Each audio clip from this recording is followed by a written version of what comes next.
नमस्ते, मैं हूं प्रेम सिरवी और आप देख रहे हैं ईडू 9 हिंदी। डोनाल्ड ट्रंप ने यूएसए का 47 प्रेसिडेंट बनते ही एक बार फिर कई बड़े फैसले लिए हैं। डब्ल्यूएचओ से हटने के लिए पेरिस क्लाइमेट एग्रीमेंट से बाहर निकलने तक उनके एग्जीक्यूटिव ऑर्डर्स ने पूरी दुनिया को हिला कर रख दिया है। लेकिन सवाल ये है कि इन फैसलों से क्या इंडिया पर कोई असर पड़ेगा। चलिए जानते हैं। दोस्तों, एग्जीक्यूटिव ऑर्डर्स वो निर्देश हैं जो यूएस प्रेसिडेंट फेडरल एजेंसीज को देते हैं।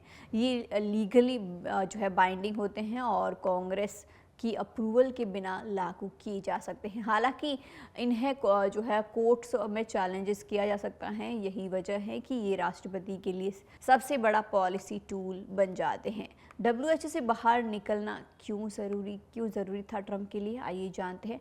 ट्रंप का पहला बड़ा कदम था डब्ल्यूएचओ से निकलना। उनका मानना है कि डब्ल्यूएचओ ग्लोबल हेल्थ क्राइसिस को ठीक से हैंडल नहीं कर पाया और यूएस इसका जो है सबसे बड़ा फंडर बनकर रह गया था। इंडिया के लिए ये मौका भी है और चुनौती भी। हम ग्लोबल हेल्थ में बड़ा योगदान दे सकते हैं, लेकिन फंडिंग का बोझ हमारे रिसोर्सेज को स्ट्रेन कर सकता है। अगला है जेंडर पॉलिसीज़ में बदलाव। ट्रंप के दूसरे एग्जीक्यूटिव ऑर्डर में जेंडर आइडेंटिटी पॉलिसी को रिवर्स किया गया।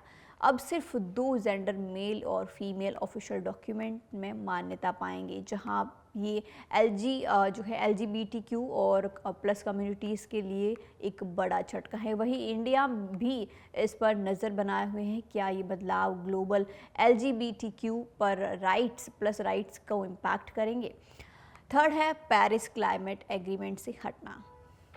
ट्रंप ने यूएस को पेरिस क्लाइमेट एग्रीमेंट से भी बाहर कर दिया है, ये कहते हुए कि ये अमेरिकन इंडस्ट्रीज़ के लिए नुकसानदायक है। इंडिया, जो क्लाइमेट चेंज के लिए पहले से वॉलनरेबल हैं, अब इस बदलाव से और ज़्यादा मुश्किलों का सामना कर सकता है। क्या हमें अब अपने रिसोर्सेज और इनोवेशन पर निर्भर रहना होगा। फोर्थ है बर्थ राइट सिटीजनशिप खत्म करना। एक और बड़ा फैसला ट्रंप का है बर्थ राइट सिटीजनशिप को खत्म करना। ये पॉलिसी यूएस कॉन्स्टिट्यूशन के 14th अमेंडमेंट में है और इसे खत्म करना आसान नहीं होगा। इंडियन फैमिलीज़ के लिए यूएस माइग्रेशन अब और मुश्किल हो रहा है। क्या इससे स्किल्ड प्रोफेशनल पर असर पड़ेगा। तो दोस्तों, ट्रंप ने इन फैसलों का इंडिया पर क्या असर होगा। पहला, इंडिया ग्लोबल हेल्थ लीडरशिप में आगे जा सकता है, लेकिन फंडिंग का बोझ बढ़ सकता है। दूसरा, इमिग्रेशन पॉलिसीज़ सख्त होने से आईटी और हेल्थ केयर सेक्टर्स पर असर पड़ेगा। तीसरा, क्लाइमेट चेंज पॉलिसीज़ का असर हमारी इकोनॉमी और इनोवेशंस पर पड़ेगा। इसके अलावा जो है ट्रंप का प्रेसिडेंसी हमेशा बोल्ड और कंट्रोवर्शियल डिसीजन के लिए जाना जाता है, लेकिन अब दुनिया और इंडिया को इन बदलावों के लिए तैयार रहना होगा। आपको क्या लगता है, ट्रंप के ये फैसले इंडिया के लिए फ़ायदेमंद होंगे या फिर चुनौती। हमें कमेंट करके ज़रूर बताएं। वीडियो को लाइक करें, शेयर करें और हमारे चैनल ईडू 9 को सब्सक्राइब करना ना भूलें। मिलते हैं अगली वीडियो में। धन्यवाद।